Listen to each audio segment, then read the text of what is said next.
firmly against the side supports.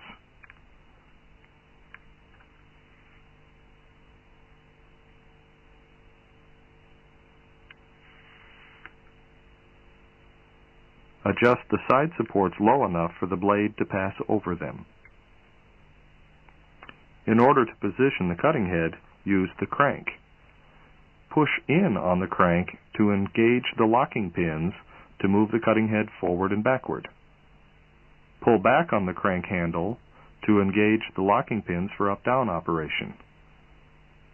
Crank clockwise to raise the saw head, counterclockwise to lower the saw head.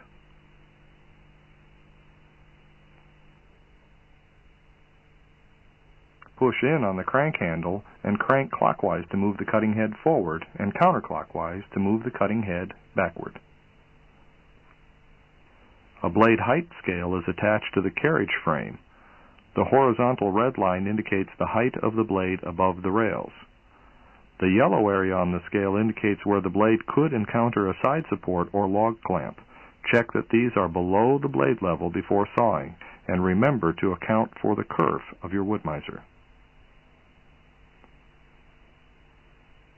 Determine the maximum width of your log by sighting down the log. Adjust the outer blade guide to clear the widest section of the log by less than 2.5 centimeters before you start cutting. Turn the blade guide arm knob counterclockwise to move the arm in. Turn the knob clockwise to move the arm out.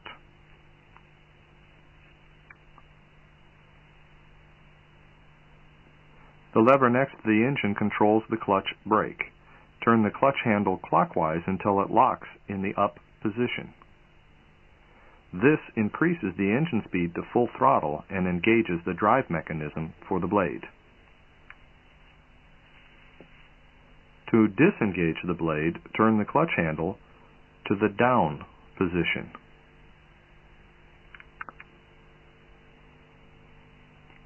The hand crank moves the carriage. Push the crank handle in to engage the screws for feed operation. Turn the crank clockwise for forward movement. Your cranking speed controls the speed of the cut. Turn the crank counterclockwise to return the carriage, or you can pull the carriage back.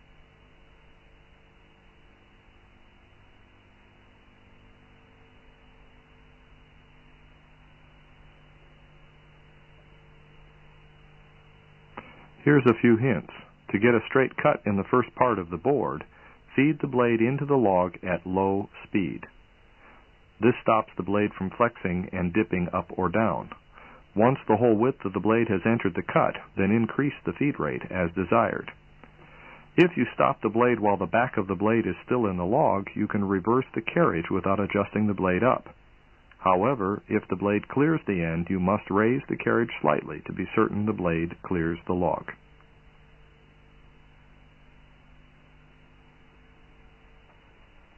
A cant hook helps turn cants and logs. Use the cant hook to spin the log against the side supports until it is turned the way you want it. Don't forget to lower the side supports once the log is repositioned and before you cut again. Raise the saw head and sight down the log to determine how far to adjust the blade guide arm and side supports before cutting again.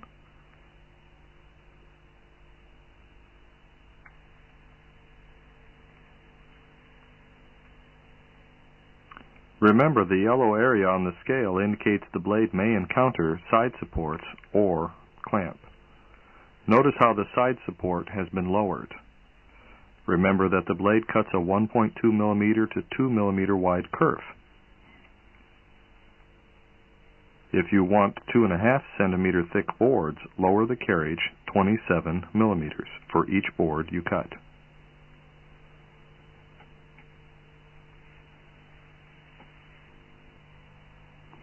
The optional water lube system keeps the blade clean from pitch buildup.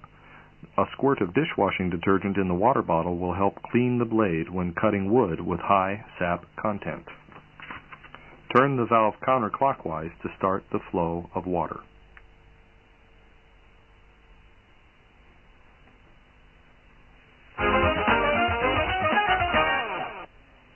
As with any piece of equipment, use causes wear, and wear causes misalignment. Fortunately, your wood-miser does not require excessive alignment. A complete alignment check may only be necessary once a year.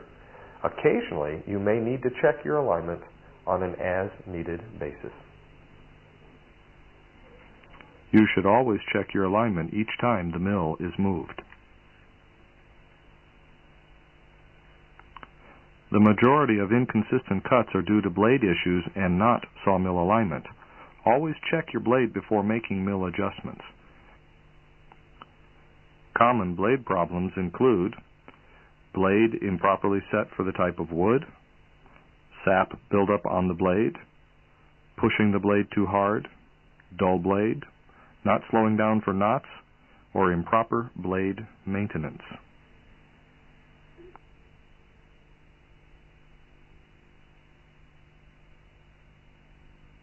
Three procedures can be used to solve most alignment problems. If the blade rises or dives while cutting and the problem cannot be attributed to blade maintenance, check the blade guide alignment.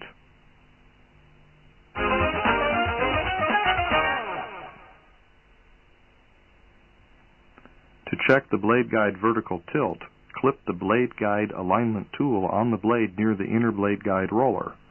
Measure from the front of the tool to the bed, then move the head forward and measure from the rear of the tool to the bed. The measurement should be the same. If adjustment is necessary, first loosen one set screw at the side of the blade guide assembly. Then loosen the jam nuts on the top and the bottom of the rear set screws. Turn the rear set screws to tilt the roller up or down until the measurement is the same on the front and the rear.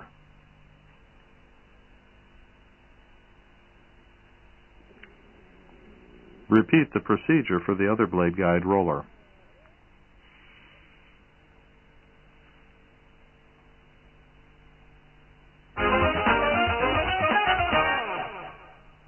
To check if the blade is parallel to the bed rail, first position the blade over a bed rail.